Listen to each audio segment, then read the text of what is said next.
アルフィータイム It's アルフィータイム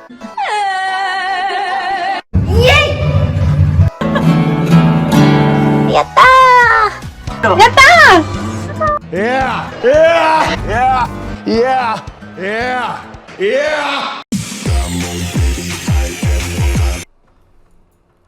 Hello and welcome to the Decent Wrestling Show, episode 35 here on Wrestlemania week. Make sure to like, comment, share and subscribe.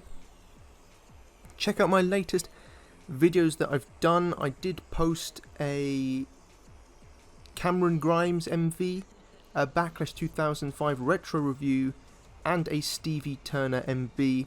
And I did also do a short of Waka Tsukiyama's great theme song, Come On Baby, I Am Waka. Yeah. Yeah. Yeah. Yeah.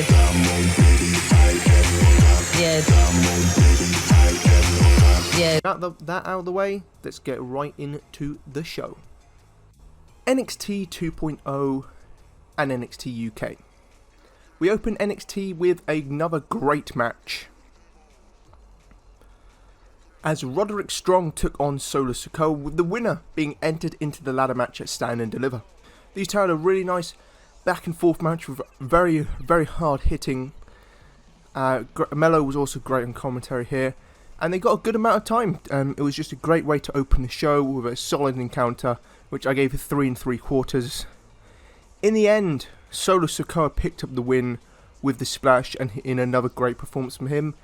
And yeah, an excellent match to kick off the show, and I'm happy for Solo Sikoa. I think he deserved to win here. Next up was Tony D'Angelo taking on Dexter Lumis. A 3 1/4 start. It was a solid match, very physical and hard hitting. There was one botch with the leg drop not going so well, as Tony didn't lay down. He sat up for it, and Lumis missed it. But outside that, the rest of the match was really fun. And my favourite part was when Lumis got hit onto the steps, and Tony D sat on the steps, put his hat on and started mocking Ciampa, which was very funny. But in the end, apparently, according to someone, there was like a crowbar hit in the face of Lumis, which is why Tony D won. I didn't see that. It didn't look like nothing. It looked like a fair, clean win for Tony D'Angelo. And then after the match, Tommaso Ciampa came out and laid out Tony D'Angelo and made it clear that the NXT match at Stand and Deliver will be his final NXT match, likely before he moves up to the main roster. We then had Elektra Lopez, respectfully, taking on Fallon Henley. 2.5 stars. It was actually a pretty fun match. They got given a few minutes, and yeah, pretty solid stuff here. Nice win for Elektra. Brooks Jensen was very funny. His advice to Fallon before the match was, Elektra's a very beautiful woman. Great advice, bro. But he's not wrong. But it was a fine match, and Elektra Lopez versus Nikita Lyons. When? Because I'm pretty sure that would probably break everything in like the world, like just insanity. I think you know the reasons why it would. Honestly, Nikita Lyons hasn't been on TV in like 3 weeks. What is this? She needs to be back on. Put her back on TV. Backstage, Dante Anthony was getting a bit annoyed as Joe Gacy kept sending him creepy video messages. I can just imagine waking up at 3 AM to that, like those video messages. We then had Bron Breakker take on Robert Roode, 4 stars. This was an excellent match. Bron Breakker continues to put on banger after banger. I mean, he's had like 15 TV matches, and like at least 12 of them have been bangers. Like, this dude just doesn't seem to miss. He is already ready for the main roster, pretty much. He's got everything. He's got literally everything, and he's even improved from like his first night for like 5 or 6 months ago. Like, he's still improving, and he's already there. Like, he's just going to be insane in the future. And this was a brilliant match. Robert Roode did some Scott Steiner moves, which was pretty funny. Bron Breakker's spear continues to just kill his opponents. Brutality. And in the end, after a nice back and forth stuff, Bron Breakker picked up the W going into his match with Dolph Ziggler at Stand and Deliver. but Ziggler got the last laugh as he managed to get a super kick on Braun Breaker and leave him laying. So pumped for that match. We then had the Chase University skit, and this was probably the best one yet. Bodie Hayward was given a speech about, you know, I can't, what was it, for whatever, it doesn't matter. But someone asked him a question throughout his speech, and he started going off on them, and Andre Chase was like, whoa, where do you learn that language? Well, I learned it from you, Mr. Chase. And then you just get this beautiful moment where Andre Chase just goes, that was the most beautiful moment in my life. It's like, just so great. And then they both start going off on this guy. Amazing stuff. I loved it. It looks like we're going to get Bodie Hayward versus Von Wagner next week. Let's go, Bodie. We then had Grayson Waller taking on A-Kid in a pretty fun match. I gave it 2.5 stars, but it only went like 2.5 minutes. They deserved to get a bit more time.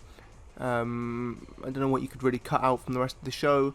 So hopefully maybe one day down the line we get a rematch between these two, because in the 2 minutes they showed that they could have a really good match. Grayson Waller picked up the win, as he should have. He just needs to be at stand and deliver. And there will be a triple threat next week for the final spot. A-Kid will be taking on Roderick Strong and Cameron Grimes, who had an amazing little promo late in the show, and he got on so much you want him to win. I really want Cameron Grimes to win this. I want him to win 3-way and win the title. It would be such an awesome moment for him. But there's so many ways they could go with this, and yes, very unpredictable. We have Robert Stone was talking to some woman backstage, and she is something. She is something else. Then we had Creed Brothers taking on Grizzled Young Veterans. 3 stars. They only got like 5 minutes, I think. But it was still good while it lasted. And the Creed Brothers are insane, bro. They pick up a big win as they head into Stand and Deliver. And then we kind of find out who is the attackers. They trashed the Diamond Mine room and were like doing text on the screen. And it does really seem like it could be pretty deadly. I mean, we haven't seen them on NXT UK recently. They've pretty much wrapped up every feud. They lost to Jack Stars and Dave Mastiff of all people, which could definitely indicate a final match for them there. They had a great run there, and I think they have a huge amount of potential in NXT and WWE. And it's really good to see more NXT UK talent making the switch to America, which leads them to eventually go to the main roster, because now it shows that NXT UK is not just I will just put them over there. It genuinely is a breeding ground for new talent, which is great to see. And Pretty Deadly are amazing, and I can't wait to see them on NXT to make NXT even better. We then got Duke Hudson taking on Gunther. This is actually a really fun squash match. I gave it 3.25 stars. I really enjoyed this. Props to Duke. He held his own in there. He was great in this match. His selling was brilliant. He has a lot of potential. And Gunther beat the living crap out of him with one of the hardest chops I've ever heard. And then just the ending of beating the absolute living crap and hitting the powerbomb on Duke was great. Duke said before the match, I got this. 5 minutes later, he did not have it. But really fun match. And then Walter called out LA Knight after the match. Yeah! And we're getting, and they went back and forth, LA Knight and Walter, which was a really fun little segment. LA Knight has so much charisma. Yeah! And we're getting Walter versus LA Knight at Stand and Deliver. Hell, yeah! The main event was the Dusty Women's Classic Final, as Wendy Chu teamed up with Dakota Kai to take on Kaylee Ray and Io Shirai. 3.5 stars. This is a very good tag team match. My favourite moment was when Io went for the 619 on Dakota Kai and Wendy Chu put a pillow in the way. Really funny spot there. But yeah, these two teams went really at it and had a really fun match. I wish they got to give them a few more minutes to really go there and have an absolute classic. But it is what it is. Still a very good match. And the right people won. Kaylee Ray and Io Shirai picked up the victories. And they announced their challenge at Stand and Deliver will be for the Women's Championship against Mandy Rose, making the match with Cora Jade a fatal 4-way now. That could be a hell of a lot of fun. Io, Kaylee Ray, Cora and Mandy, it's going to be a hell of a match. I'm actually more excited for the match now. So yeah, very good stuff, and another great episode of NXT 2.0, which just never misses. NXT UK. There was a couple of matches on here. It was probably a weaker episode of NXT UK. It was still fun, but weaker. Rowan Raja teamed up with Charlie Dempsey to take on A-Kid and Saxon Huxley. Obviously, Raja and Dempsey won. 3 1/4 stars. It was a fine match. Nothing out of this world, but solid stuff, and Charlie Dempsey continues to impress. We then had Wild Boar take on T-Bone. Wild Boar picked up the win. It was fine, I guess, as long as it leads to Wild Boar versus Eddie Dennis in some sort of street fight or something. That could be a lot of fun. It's also announced that Ilya Dragunov versus Roderick Strong will take place in 2 weeks. Yes, please. And next week will be for the Heritage Cup as Mark Coffey takes on Noam Dar, which could be a lot of fun. I hope Noam retains. Kenny Williams is going a bit psycho now. He's getting very paranoid because someone's after him. He said he lost his car keys. Goes out to his car. And like his tire is off. Someone has stolen his tire. And he said, "There's my car keys. Now I just need to find my tire." I found that really funny. But it looks like Sam Gradwell's getting his revenge on Kelly Williams, slowly but surely. Jordan Devlin had a squash match against Danny Jones. 2 stars, fine squash match, and Devlin getting a few wins before he gets into his next feud, I assume. The main event was for the NXT UK Women's Championship as Meiko Satomura took on Isla Dawn. 3 1/2 stars, a very good match, probably Isla's best match I've seen her in. I'm not the biggest Isla fan. But yeah, props to her, she gave a good performance in this match. And Meiko picked up win with a roll-up, but Isla stole the title after the match, so it definitely looks like we're going to get a rematch between these two. Which I'm okay with. I'm assuming this is just filler stuff until Blair can return, because I assume that was the plan for Meiko to lose to Blair, but you know.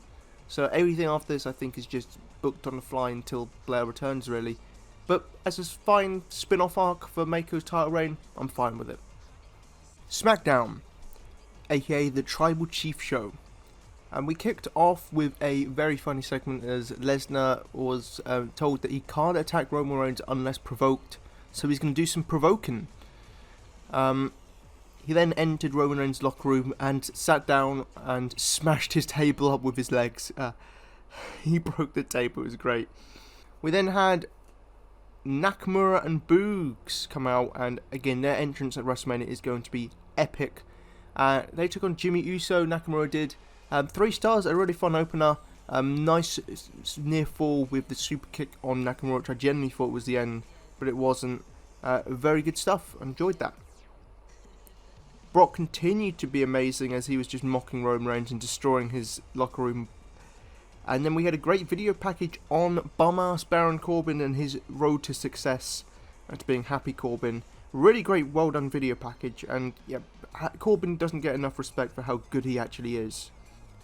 And then it was Fight Night, baby, as Sheamus, I'm going to call him Bruiserweight Butch, Sheamus, Bruiserweight Butch and Ridge Holland came out, and they had a singles match, Ridge Holland versus what was meant to be Kofi Kingston, but Xavier Woods, King Woods, made his return. The King hath returned. Match went about 30 seconds, but who cares, Woods is back, hopefully setting up some sort of 6-man tag at Mania. Roman then cut a promo in his car, another great promo from Roman Reigns, he kills it every single time he is on screen. Ronda then cut a promo on Charlotte Flair. This was okay, I guess.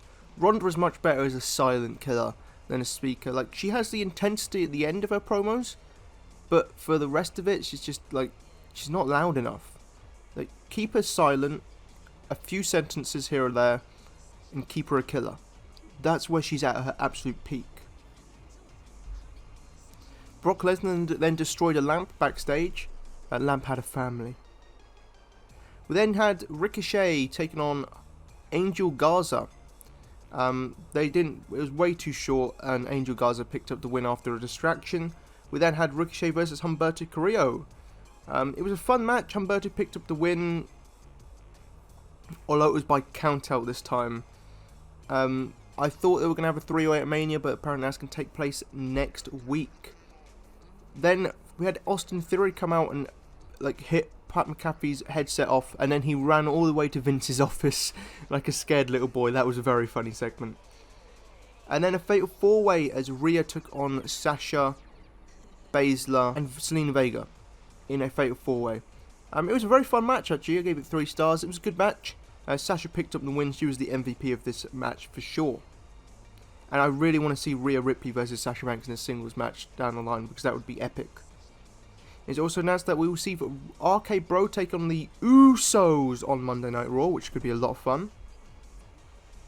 And then we announced that the Andre the Giant Battle Royal will take place next week, and it looks like there'll be no Balor or Priest match at WrestleMania. And then the final segment was another great segment between Brock and Roman, as Brock Lesnar beat up some security guards, did like a ninja kick to them, and then beat them up with steel chairs as he couldn't attack Roman Reigns. So I'm super hyped for Brock and Roman at Mania, and yeah, pretty fun episode of Smackdown, much better than I thought it was going to be. Monday Night Raw. Monday Night Raw opened with the Beast Brock Lesnar, the Cowboy Brock Lesnar, cutting a great promo as per usual as he kicked off the show. Another solid promo from Brock Lesnar, who's really improved on the mic. It's just so night and day from like 5 years ago. It's insane. But he cut a promo on Roman Reigns here. Good way to start the show. We then had Rey Mysterio and The Miz, more of a segment than a match. It was fine, there was nothing special in this one, but Logan Paul was wearing Rey Mysterio's mask, and Rey got a bit of revenge, but Logan escaped any damage, and Miz took all the offense, clearly saving Logan Paul getting beaten up for WrestleMania. Again, it was fine, but nothing special. We then saw Seth Rollins at WWE headquarters. Everything about this segment was brilliant. Seth Rollins was amazing here, and Vince was also great. They have great chemistry with each other on screen. My favourite part was he was told that he'd have to wait 5 minutes, then you cut like an hour and a half later, and he's looking at his wrist and there's no watch. Just a couple of minutes, an hour and a half, and he's looking. Just very good stuff here. Seth Rollins will have a match at WrestleMania on Saturday, and we will see who his opponent will be, because it will be an opponent of Vince McMahon's choosing. It will be Cody Rhodes. We then had Omos kill the Viking Raiders. Well, he just clotheslined Eric, and that was the end of the match. He looked like he might have got hurt. Yeah, meh. But the big thing that happened after the match was Bobby Lashley returned. Hell yes. He had a stare down with Omos, and the crowd was on their feet for Lashley. He could be a top babyface this year, and that would be really cool to see. He knocked Omos down, and hope they're going to have a match at WrestleMania, and hopefully Lashley picks up the win, because that could be a lot of fun. The 24/7 stuff was better than last week. It was okay. I don't care about Dane and Reggie. Apparently they're getting married on screen. And same with Tozawa and Tamina, and Tozawa was quite funny here. And R-Truth is back, so not great, but he's at least improved. Roman Reigns then cut a promo, the Tribal Chief, the One, God Mode. Another phenomenal promo from him. Roman Reigns is just so excellent on the mic. The crowd was pretty terrible, chanting "what" throughout the first half. But Roman Reigns managed to shut them up by the end of it and continued to deliver an excellent promo, as he usually does. Just go check it out on YouTube. Brilliant stuff from Roman Reigns.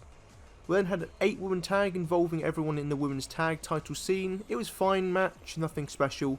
It was okay, and Rhea picked up the win.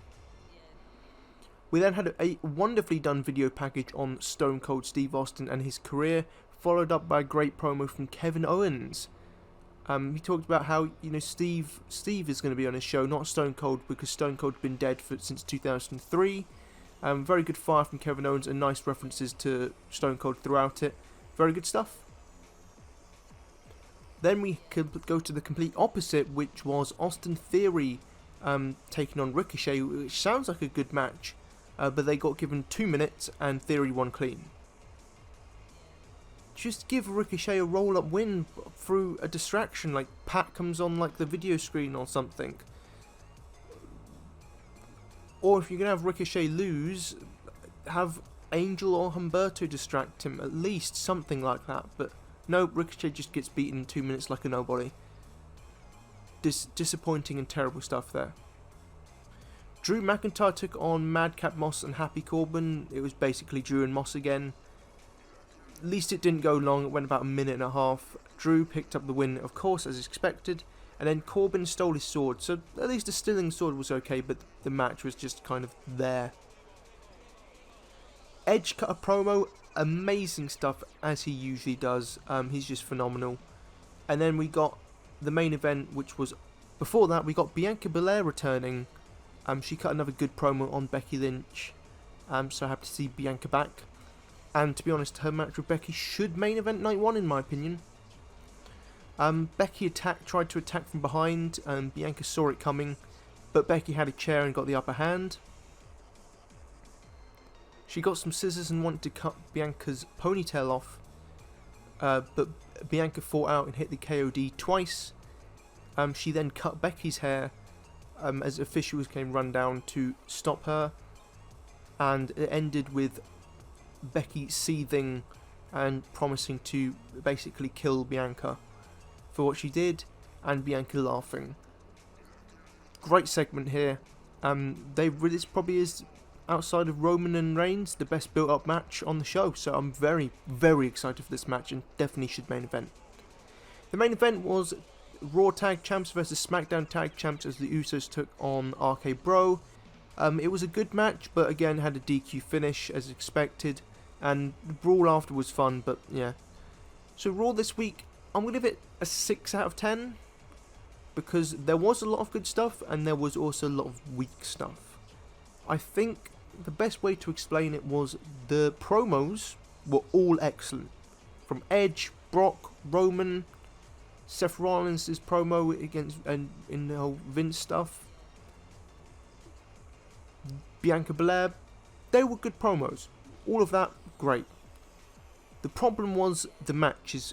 Everything revolving the matches, some were bad and some were just okay. Like the Rey and Miz stuff was okay. Omos killing Eric, okay. I mean, the Lashley coming back was pretty cool. The 8-woman tag was just okay. Theory and Ricochet sucked. Drew and Moss and Corbin, again, is okay. And then the main event was okay. Just expected a lot more. Probably the weakest show of the year. Stardom held 2 pay-per-views. Stardom World Climax, the best and the top. We kicked off with day 1, which was Stardom World Climax, the best. We open with Hanan taking on Rina for the Future of Stardom Championship, and in the end, Hanan retained her title. It was a fun match. The only negative of the match was Rina completely no-selling one of Hanan's big moves, which didn't sit down well with me. Like, you know when someone no-sells a move but then they sell it later, that's okay, but she just didn't sell it at all, not even in the slightest. That was a bit iffy. The rest was better than expected though. They had a pretty decent match. It was pretty fun, and I'm happy Hanan picked up the victory. And hopefully in the future Lady C picks up the title, or Waka. Of course, we all want Waka to win. Come on baby, I am Waka. The next match was Mirai taking on Saida in a pretty nice power fight. I really enjoyed this one. Both their lariat selling was on point, although Mirai did land on her head at one point, but I'm glad she's okay. She was wrestling the next night, so she was fine. I did want Ida to win it, but you know, it's Donna Del Mondo. They're not going to lose, are they? I really want to see more big Saida matches, because she's been pretty much an MVP since she's returned. She's even hitting a new shoulder block off the top rope, which looks pretty neat. It needed a little bit more to get to the great territory, but it was actually a really good match. I gave it 3.5 stars. I thoroughly enjoyed it. We then had a gauntlet match as Azumi, Lady C and Miyu Amasaki took on Fukigen Death, Ruaka and Saki Kashima, took on Himeka, Mai Sakurai and Natsupoi, took on Mina Shirakawa, Momo Kogo and Dewak. This was not a good match. It was predictable. Of course, Waka got pinned first, and then it went on to Donna Del Mondo winning. What a shock. DDM were not going to lose here, and this was just a lame match and a waste of time. Just filler, and didn't need to be aired. Next was Prominence taking on Micah and Tekla, and yeah, I'm not watching that ever, so screw that one.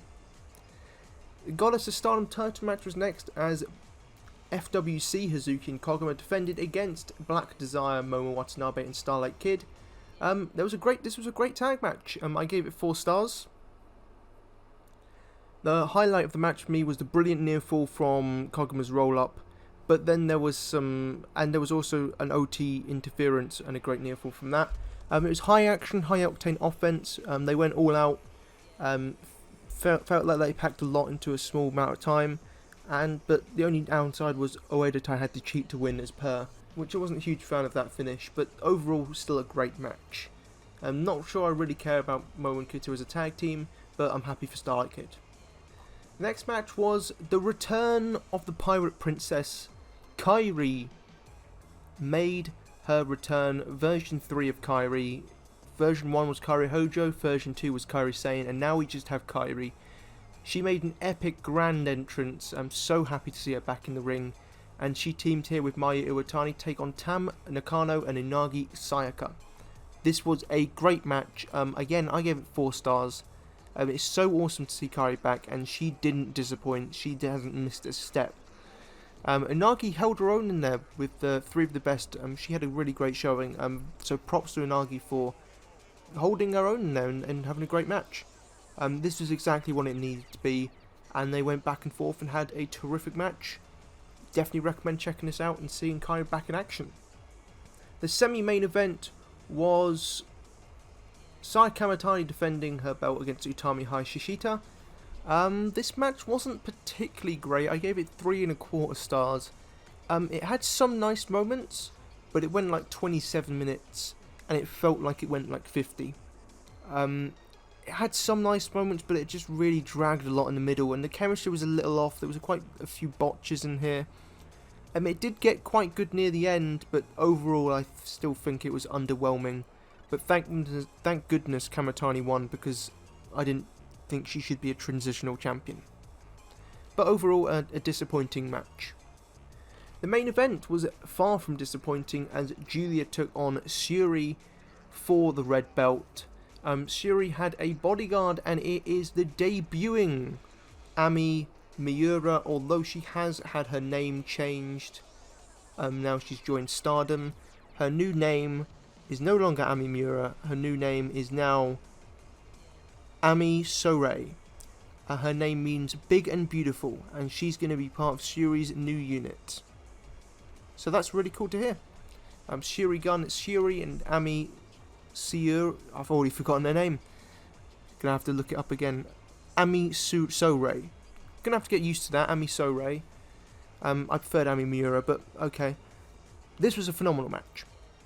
It had me on the edge of the seat throughout it. Didn't drag as much as the Kamitani and Utami match. The highlights for me were the lawn dart into the turnbuckle and the pile driver through the table, and some of the super hard striking, especially from Julia. Really great hard hitting stuff, and I thoroughly enjoyed this one.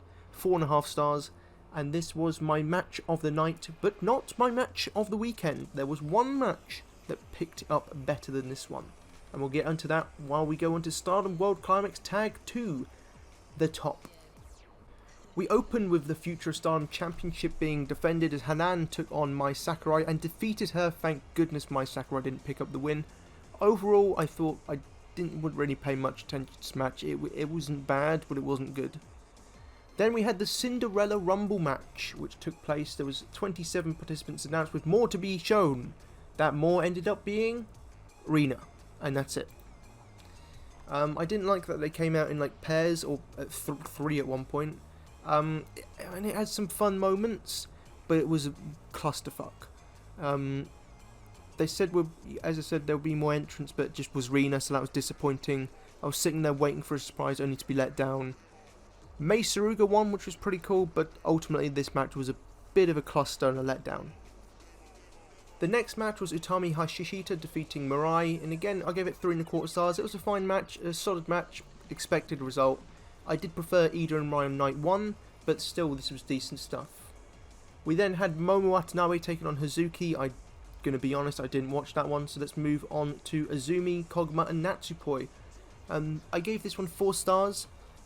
Excellently paced match. I always love these high-speed matches, and these are 3 of the best at it. In the end, Azumi picked up the win, but it could have gone either way.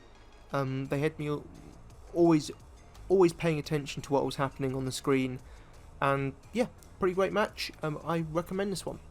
Next up was Kairi taking on Starlight Kid, and they got a lot of time. They got around 18 minutes, and they had an absolute banger of a match. I really enjoyed this one. I gave it 4.25 stars. So awesome to see Kairi back in a singles match, and she didn't disappoint here. Starlight Kid was trying to work over Kairi's elbow, but Kairi made her comeback and picked up the victory with the insane elbow, which looks just as beautiful as ever. Brilliant stuff. And yeah, I'm looking forward to see Kairi back full time from now on. Or, well, not all full time, but you know what I mean, regular. Then we had Donna Demondo taking on Prominence. I don't care, so I skipped it. Then we had the semi-main event, Sai Kamitani taking on Tam Nakano. And they got given 21 minutes to go out there and have an absolute banger. And guess what they did? They didn't need the 30 minutes. They went out there and just stole the show. 4.75, my match of both nights. Phenomenal stuff. They went absolute at it. Tam did a dive off the top of an entranceway. Kamitani hit a brutal looking Hurricanrana off the top rope to the outside. Yeah, they have great chemistry in the ring with each other. I just love seeing these two face off because they have so much history with each other, and you can just feel that aura in the match. And both are willing to do whatever it takes to pick up the victory. And in the end, Kamitani picked up the win. Brilliant stuff. The main event was Maya Iwatani taking on Syuri. Of course, Syuri picked up the victory. It was good, but ultimately disappointing. These two are capable of better. See their match from 2 years ago, I believe. This one just felt really stretched out. It felt like they had to go closer to the 30-minute mark when they didn't really need to. They just didn't have enough for a 29-minute match. You cut 10 minutes off this, and it's instantly a classic, but they just stretched out for so much. And there's nothing that they really did that made me even believe for a second that Mayu was going to win. I mean, there was nothing they could do. It was pretty obvious Syuri was going to win, and that just kind of took away from the match. I think Kamitani and Tam, and if you think about it, Kamitani was pretty obviously going to win, but they made me believe that Tam could win, and that was the difference. So this match, I'll give it 3.5 stars, but ultimately disappointing. And to be honest, any highlights in the match, I cannot even remember anything specific because nothing stood out in this match. Disappointing. Overall, again, I think both nights were a mixed bag. There was definitely some big highlights, including Kamitani and Tam, Julia and Syuri, Kairi's 2 matches. So there's definitely some highlights like that. But then there were some disappointing matches like Syuri and Mayu not hitting the heights it should have. Utami and Kamitani also not hitting the heights it should have. All of the prominent stuff I couldn't care less about. The Cinderella Rumble was a cluster. And yeah, and the worst thing was after it was pretty much announced, not fully announced, but it's expected that Syuri would defend against Nanae Takahashi. Well, she's got to feed her ego somehow, isn't she? Just honestly, Nanae, you're not needed in wrestling anymore. Your time is gone. Goodbye, please. You're not a main eventer. She always thinks she's this amazing superstar still. You're past it. You're past your prime by like at least 7 years. Please, stop putting yourself in main events. No one wants to see it. And if she puts herself over because she refused... people say, oh, Triple H never puts people over, even though he's put like loads of people over, but they ignore that fact. But Nanae Takahashi, she's put over probably maybe 2 people maximum. The only one I can remember is Ryo Mizunami, and that's about it. She doesn't really put people over very much unless like they're her best friends, which would be Arisa Nakajima and Yoshito. But don't want to see her in the main event. Like, I'm not a big Momo fan, but Momo should have beaten Nene, and everyone knows that. Anyway, so the shows were good. Not excited for the next chapter of Stardom, and it wasn't as good as Grand Princess, which was actually a really good show. Let's talk about TJPW, the show on the 26th of March that took place. It was Nodoka Tenma's retirement show. So no match in here was really all that great, but I do want to talk about the main event a little bit. And we opened with Hikari Noa beating Kai Toribami in 6 minutes and 16 seconds. It was fine, okay stuff. Hype Mizuho and Miyu Watanabe defeated Mahiro Kiryu and Pom Harajuku in 11 minutes and 5 seconds. Decent stuff, nothing out of this world, but solid enough. Rika Tatsumi defeated Haruna Neko and Nao Kakuta in 10 minutes and 7 seconds in a pretty fun match. I'd lightly recommend this one. It was a little bit botchy near the end, but overall I thought it was fun enough of a match. Then we had a 6-woman tag as Majirabe teamed up with Raku to take on Maki Ito, Marika Kobashi and Yuki Kamifuku. They won in 14 minutes and 1 second, did Majirabe and Raku. 3.5 stars. It was a very good match. Again, I'd lightly recommend it. Solid stuff here. Everyone worked well together. I'm not the biggest Majirabe fan, so took away a bit. But I really liked the sequence at the end between Marika and Yuka. They had a really nice back and forth at the end of the match, which added to it, in my opinion. Then we had the Princess Tag Team Title No. 1 Contendership match as Arasuzu defeated Mocha and Yuki Arai in 12 minutes and 42 seconds. It was a solid match. I really enjoyed this one. Again, I'd give it probably 3.25 stars. Solid stuff here, and I'm very happy for Arasuzu going for the Princess Tag Team titles. I mean, they stand zero chance, but it'll be fun to see him get that shot. And the main event was Miyu and Shoko defeating the Bakuretsu sisters, Nodoka Tenma and Yuki Aino, in 20 minutes and 27 seconds. Went a little too long, but I understand it's Nodoka's final match, and she gave a nice performance. And yeah, it was a pretty fun match. I give it 3.25 stars. It was fine stuff, but nothing you need to really go out of your way to see, except to just want to see Nodoka's final match. After the show, everyone attacked Nodoka and hit their finishers on her and pinned her. Very nice stuff, and the whole ending segment, she got streamers as well. She got to say thank you to everyone, hug everyone, got flowers, the whole 9 yards, and it was just a nice moment for Nodoka to. She's going out injury free, which is nice to see, and we'll miss her in TJPW because Nodoka was such a brilliant performer, and very funny, and yeah, she'll be missed. And I had a tear in my eye watching this, and I don't know what I'm going to do during Marika's retirement show, but beautiful stuff here, and a fun show, and with a beautiful ending. On April 9th, there will be a show in Korakuen Hall for TJPW, and the card actually looks really, really good. So here's the card that is happening. Mocha Miyamoto will team up with Pom Harajuku to take on the Cat and the Bird, Haruna Neko and Kai Toribami. Could be a little fun opening match. I won't expect much from that one, but the card does pick up.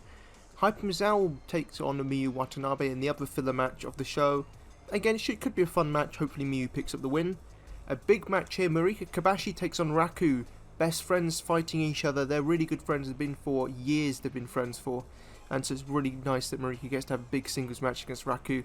I expect Raku should probably pick up the win here if Marika's graduating. But this could be actually a really fun match, and I hope they're given a lot of time. A really interesting match is Miyu Yamashita will take on Juria Nagano. Now this is Juria's debut singles match, and this is one way to kick off a career. Hopefully they get a decent amount of time. This could be a really fun match, so I'm really looking forward to that one. Maki Yuki Happy take on Free Wi-Fi, in which could steal the show in my opinion. Maki Yuki Happy work really well together. I think better than 1 to a Million. And Free Wi-Fi are a really good team, so that could be a show stealer. Then we have Yuki Arai teaming up with Saki Akai, making her TJPW return, taking on Rika Tatsumi and Mahiro Kiryu. Could be a fun match. Really nice to see Saki Akai back in TJPW. Then 2 main events, one good one, one meh one. The Princess Tag Team Championship, Majirabe takes on Arasuzu. obviously we know Manji Rabi are going to win. I really want Arasuzu to win, but they stand a 0% chance. But still could be a really fun match, and hopefully Arasuzu show that they are capable of being in the main events. And then the main event is Shoka Nakajima defending against Yuki Aino. I don't even know what to say. I mean, it's a predictable match, and no one thinks Yuki Aino can win. No one wants her to win. She's not very interesting, to be honest. But the rest of the card, the undercard looks good, even if the main event looks pretty meh. Unfortunately, it was announced that Triple H is being forced to step away from in-ring action and has officially hung up his boots and retired due to heart issues. He actually nearly passed away last year. It was much more serious than we first thought. But hopefully he leads the rest of his life healthily. But of course it's very sad to see him retire. Personally speaking, Triple H is my favourite wrestler of all time. He's the guy who got me into wrestling. I remember Wrestlemania 22. Just seeing like the video package for Cena versus Triple H, and I just thought, wow, this Triple H guy is the most badass person I've ever seen. Like, he's insane. Like, I love this, and that is what set me on to becoming a wrestling fan. And then, years later, when I got into Joshi wrestling, it was again because of Triple H bringing in Kairi Sane and Io Shirai to the Mae Young Classic, and that's what got me into Joshi wrestling. So basically, I owe all of my wrestling fandom to Triple H. And again, when I became a super fan in 2013, it was thanks to Daniel Bryan, who was he feuding with? Triple H. So every point that I've had becoming an even bigger wrestling fan is thanks to Triple H and everything he's done. And you look back on his career, and he's had one of the absolute best careers you could possibly ask for. So many outstanding matches, so many outstanding feuds, moments, iconic stuff, hilarious stuff. He's done it all, basically. And one of the biggest stars in wrestling history. Just an absolute phenomenal performer. In ring, probably one of the best workers of all time. You really can't get much better than him in ring. Like, everything he does was perfection. He's a ring general, in absolute every way possible. There's so much charisma and badassery that he had. He was a master of storytelling, promos, psychology, pacing, brutality. In so many ways, he's just a complete genius at pro wrestling. And one personal story I have is that there was a house show in 2006, and DX were performing, and I was a huge Shawn Michaels fan at that time, thanks to my mother. And like, they were like shaking hands, doing slapping fans' hands, and Triple H was going down one side and Shawn was going down the other. And I was quite sad because Shawn was going down the other side, and Triple H saw that because I was on my dad's shoulders. He saw that, and so like I was upset, and so after he slapped my hand, he then like gave me a pat on the head and a nice smile, and I just thought that he didn't have to do that, but that was just like a really nice moment, and that just made me it made me smile, and that's an unforgettable moment because I don't remember anything else about that show really much, but I just remember that little moment, and the fact he took time, that couple of seconds just to make this little kid's day is just amazing. Truly an iconic performer, and like, as I said, so many classic moments that I will probably remember forever. So he's had, obviously because he had Shawn Michaels feud for years. They had so many great matches from Armageddon 2002, Armageddon 2002, SummerSlam 2002, Bad Blood 2004, of course the WrestleMania and Backlash triple threats, which were epic. The match at the end of 2003 on Raw, like, honestly, they had so many bangers. You know, Batista, he had a trilogy against Batista, especially the Vengeance Hell in Cell and the WrestleMania match where he put over Batista big time in that whole feud. Great trilogy against Brock Lesnar, a great WrestleMania trilogy against The Undertaker, including my favourite match of all time at WrestleMania 28, inside Hell in a Cell, the end of an era match. Foley, aka Cactus Jack, their matches at Royal Rumble and No Way Out, brilliant stuff. Jeff Hardy had some great matches with Jeff Hardy, they had amazing chemistry. One of the best WrestleMania openers of all time at WrestleMania 30 against Daniel Bryan. Took on each member of the Shield and put them over big time, especially my favourite ones against Ambrose and Seth Rollins at WrestleMania. Great matches against John Cena, as aforementioned, at WrestleMania 22, Night of Champions, even Greatest Royal Rumble was a pretty good match. One of the most underrated matches, Ric Flair at Taboo Tuesday and Survivor Series, 2 brutal wars that he had. Austin and No Way Out, every match with The Rock, and especially the Iron Man match at Judgment Day, or the ladder match at SummerSlam, so many epic moments in that.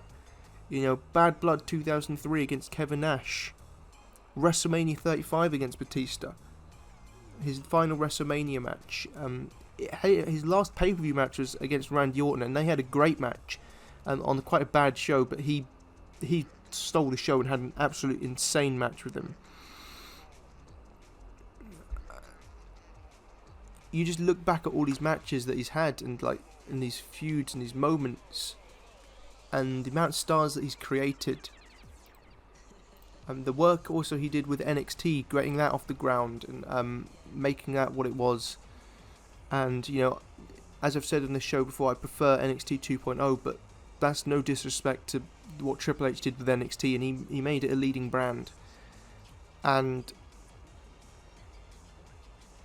yeah, it's very sad to see him retire, but his legacy will of course live on forever and ever.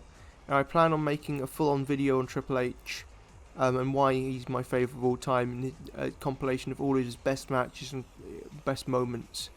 You know, I'm thinking about moments now. You know, the Game promo where he announced that he was the Game, the return at MSG. I think it was MSG, but the return 2002 to one of the biggest reactions I ever heard. That will just go down in history as one of the best returns in wrestling history. Then he came back and won the Royal Rumble and won the title at Mania. That was such an awesome moment. All of his WrestleMania entrances, all of them, just outstanding. He's just an iconic superstar who is probably the best to ever lace up a pair of boots. And I just feel that he doesn't get the respect he deserves from some people. I don't know why they have such a vendetta against him. It's probably because he's in high office in WWE, which is why they don't like him, because they have some sort of weird vendetta against WWE forever. Yet continue to watch, just saying. But he does not deserve that kind of hate. Like, dude isn't one of the best to ever do it. And it's sickening that some people are like making fun of this and making fun of his heart attack. Like, you're just sick people. Like, you'll turn around the next week and ask for sympathy for something, but you don't deserve anything. You're pathetic, sad little people who deserve nothing in life. Just, no one having a heart attack is funny.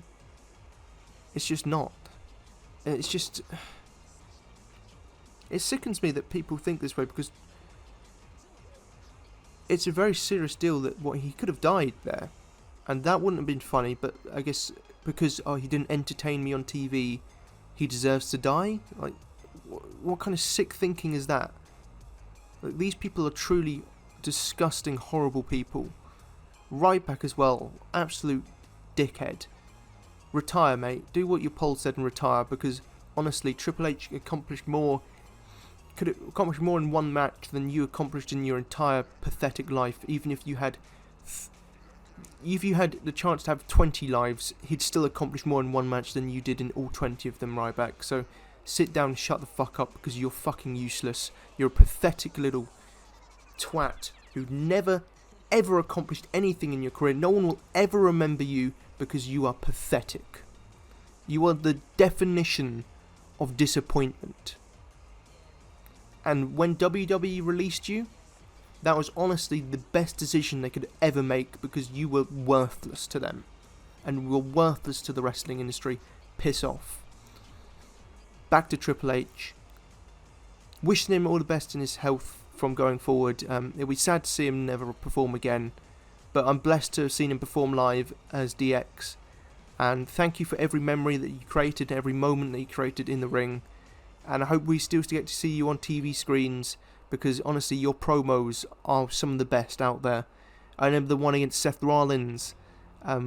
If you're a millionaire, you're evil. If you're a billionaire, you're the Antichrist. So many... the great promo that gets put online everywhere, you know, me and my friend Mark, well, we're gonna stop watching. Honestly, he's just such a legendary performer, and yeah, my favourite all time, and King of Kings forever, the Cerebral Assassin, the best to ever do it. Another retirement from pro wrestling. Reika Saiki has announced her retirement from pro wrestling and from muscle work. She wants to continue as an actress, and I guess we're going to see less muscle on her, as she wants to really expand her work. She doesn't want to be typecast into just like the muscle girl. So she'll be getting rid of the muscles. I guess no more bodybuilding either, and no more wrestling. However, she will be making one more appearance in a wrestling ring in early May, as TJPW will be holding a retirement ceremony for her, which should be really nice to see her one more time standing in a wrestling ring, even if she's not performing. But I didn't see much of her because she was before my time, but from looking back at the stuff from her, she was way ahead of her skills in the ring. Like, she was excellent, had really good matches, especially I think one against Meiko Satomura and Miyu Yamashita. Like, she was brilliant in the ring and really fun to watch, and yeah, it'll be sad to see her retire, but I wish she got more. I wish she didn't get that injury to her jaw and was continuing wrestling and became the star that she could have been in Joshi. Wrestlemania and Stand and Deliver previews. I'm going to run through each of the matches, my thoughts on them, and my predictions. So let's start with Stand and Deliver. So we have the North American Championship on the line in a ladder match, as Carmelo Hayes defends against Solo Sikoa, Grayson Waller, Santos Escobar, and one of these three people, Roderick Strong, Cameron Grimes, or A-Kid. I don't know the winner of the match as of this recording. I suspect it will be Cameron Grimes, and I hope it's Cameron Grimes, and I'm fine with pretty much if Grimes wins, or Waller wins, or Solo wins, or Melo wins, or Santos wins. I'm fine with any winner, to be honest. I'll be happy with anything.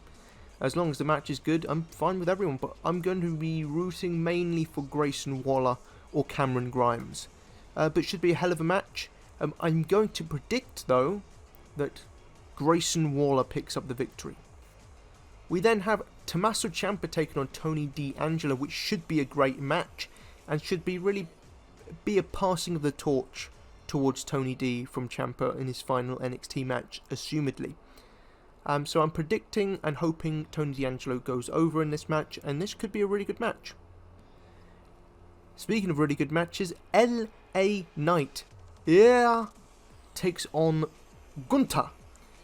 Should be a hell of a fight. I'm expecting, and I think Gunther should win this match, and maybe LA Knight will move up to the main roster, I expect, because I think he's in his early 40s, he needs to be called up pretty soon. But should be a hell of a fight. The three more title matches, NXT Tag Team titles, Imperium takes on MSK and the Creed brothers. I'm expecting Imperium to retain, and I'm fine with any team winning, to be honest, but I'm expecting Imperium to retain. Maybe we'll see the debut of Pretty Deadly here. We have Mandy Rose defending as Io Shirai, Kaylee Ray, and Cora Jade. I'm expecting a win for Cora Jade here, possibly Kaylee Ray, but I'm going to go with Cora Jade winning. And again, I'll be happy with Cora winning, I'll be happy with Io winning, or Mandy Rose retaining, or Kaylee Ray winning. I'm fine with any winner here. So I'm good with this one as well. Could be a pretty fun match as well. And the main event, Ziggler, Bron Breakker, NXT Championship. Of course, I'm expecting and hoping Bron Breakker picks up the victory, unless he's moving up to the main roster, which is always a possibility.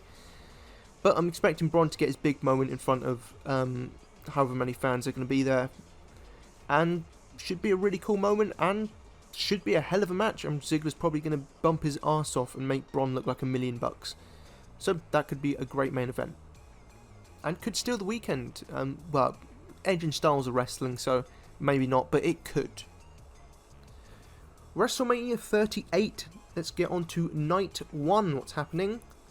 Ridge Holland teams up with Sheamus to take on Kofi Kingston and Xavier Woods in what was probably planned to be a 6-man, but obviously Big E's injury stopped that from happening. Should be a good match. I'm hoping Ridge and Sheamus pick up the victory here. And I think they will. Drew McIntyre takes on Happy Corbin, in which could be a dark horse for stealing the show if they get given time. I'm expecting and hoping Drew McIntyre picks up the victory. Will he kick out of End of Days? We'll see. We'll see. They could tease it, but could be a pretty good undercard match for this night. The Usos take on Rick Boogs and Shinsuke Nakamura, and I'm pumped for Boogs and Nakamura's entrance. It could be hella awesome. Imagine if Boogs comes out dressed as Freddie Mercury and Nakamura as Michael Jackson. That would be an awesome entrance. But just seeing 60,000+ people singing along to Nakamura's theme and with the guitar, oh, it's going to be epic. I expect they probably beat the Usos here. I'm going to root for them as well. I want to see Boogs and Nakamura as champions. I think they work really well together, and I really like Rick Boogs.